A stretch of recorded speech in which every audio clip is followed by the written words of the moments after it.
शेतकरी मित्रांनो, आज आहे 6 ऑगस्ट. आपण बघणार आहोत उद्याचा 7 ऑगस्ट रोजीचा हवामान अंदाज. कोणत्या जिल्ह्यामध्ये विजांच्या कडकडाटासह पाऊस होण्याची शक्यता आहे या संदर्भाची माहिती. सुरुवातीला जर बघितलं आपण तर आपल्याला चांगल्यापैकी ढग जे असतील तर ते आंध्र प्रदेश असेल, तेलंगणापर्यंत किंवा छत्तीसगडपर्यंत विजांच्या कडकडाटासह पाऊस देईल अशा प्रकारची परिस्थिती आहे. त्याचं कारण म्हणजे की मान्सून ट्रफचं पश्चिमेकडचं टोक आणि या ठिकाणी हवेचा कमी दाबाचा पट्टा तयार झालेला आहे. त्यामुळे ही संपूर्ण परिस्थिती आपल्या मध्य भारतासह दक्षिणेकडे देखील या ठिकाणी सक्रिय झालेले बघायला भेटत आहे. मात्र महाराष्ट्राच्या आसपास कसल्याही प्रकारचे मोठे पावसाचे ढग या ठिकाणी बघायला मिळत नाही आहे. एक हवेची सिस्टीमची जर परिस्थिती बघितली तर एक हवेची चक्राकार स्थिती ओडिसाच्या आसपास आहे, दुसरी पश्चिमेकडील बंगालच्या उपसागराच्या या ठिकाणी आहे. त्यानंतर थोड्या वेळापूर्वीची परिस्थिती जर आपण बघितली तर महाराष्ट्रामध्ये खास काही पावसाचे ढग नाहीत, परंतु मात्र बीड, परभणी आणि हिंगोलीच्या आसपास या ठिकाणी चांगल्यापैकी ढग जमा झालेले आहेत, ज्यामध्ये बीड आणि परभणीच्या आसपास विजांच्या कडकडाटासह किंवा विजांचं या ठिकाणी चांगल्यापैकी लखलखाट बघायला भेटत असेल. परंतु हा खूप मोठ्या क्षेत्रावरती पाऊस चालू नसेल, थोड्याफार गावामध्ये किंवा गावातील काही भाग देखील या ठिकाणी सुटतील. त्यानंतर धाराशिव आणि सोलापूरच्या पूर्वेकडच्या भागाच्या आसपास अशाच प्रकारचा विजांचा कडकडाट या ठिकाणी चालू असणार आहे.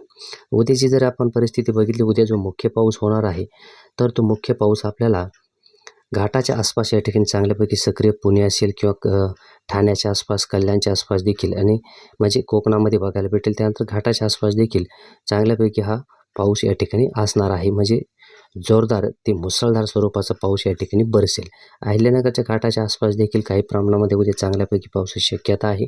त्यानंतर जो मुख्य पाऊस असेल तर आपल्याला नांदेड म्हणजे उमरखेड असेल, त्यानंतर हिंगोलीच्या देखील पूर्वेकडच्या भागाच्या आसपास या ठिकाणी वाशिम, अकोला, अमरावती, भंडारा, गोंदिया, नागपूर, चंद्रपूर, वर्धा, यवतमाळ या संपूर्ण ठिकाणी गडचिरोलीच्या आसपास पावसाची शक्यता आहे.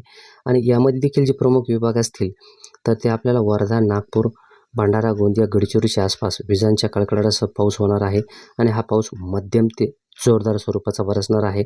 कमी वेळामध्ये खूप जोरदार जाड थेंबांचा पाऊस या ठिकाणी आपल्याला बघायला भेटेल. मात्र आपण जसं पश्चिमेकडे जाऊ तशी पावसाची शक्यता थोडीशी कमी आहे, परंतु देखील काही प्रमाणामध्ये थोड्याफार भागासाठी वातावरण जे असेल तर अमरावती, अकोला किंवा नांदेडच्या पूर्वेकडच्या भागाच्या आसपास आपल्याला यवतमाळपर्यंत या ठिकाणी बघायला भेटणार आहे. बाकी उर्वरित महाराष्ट्राची परिस्थिती जर बघितली तर उद्या या संपूर्ण विभागामध्ये नंदुरबार, धुळे, नाशिक असेल, पुणे, अहिल्यानगर, सातारा, सांगली, सोलापूर, धाराशिव, बीड, छत्रपती संभाजीनगर, जालना, परभणी, हिंगोली, लातूर, जळगाव, बुलढाणा या संपूर्ण ठिकाणी उद्या ऊन सावलीचा खेळ आपल्याला बघायला भेटेल. आणि ढग देखील येतील, परंतु काही वेळेस ऊन तर काही वेळेस सावली आणि कडक असं ऊन आपल्याला उद्या 7 ऑगस्टसाठी या ठिकाणी बघायला भेटणार आहे.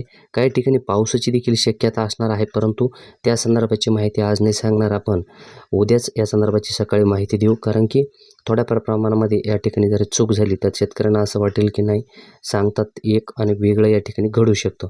त्यामुळे आपण उद्या सकाळीच उद्याच्या पावसासंदर्भाची माहिती देणार आहोत. आपल्याला एक विनंती करतो की आपण संपूर्ण व्हिडिओ बघितल्यानंतर नक्कीच या ठिकाणी व्हिडिओला लाईक करत चला. आपण संपूर्ण व्हिडिओ बघितलेला आहे त्याबद्दल तुमचे मनापासून धन्यवाद.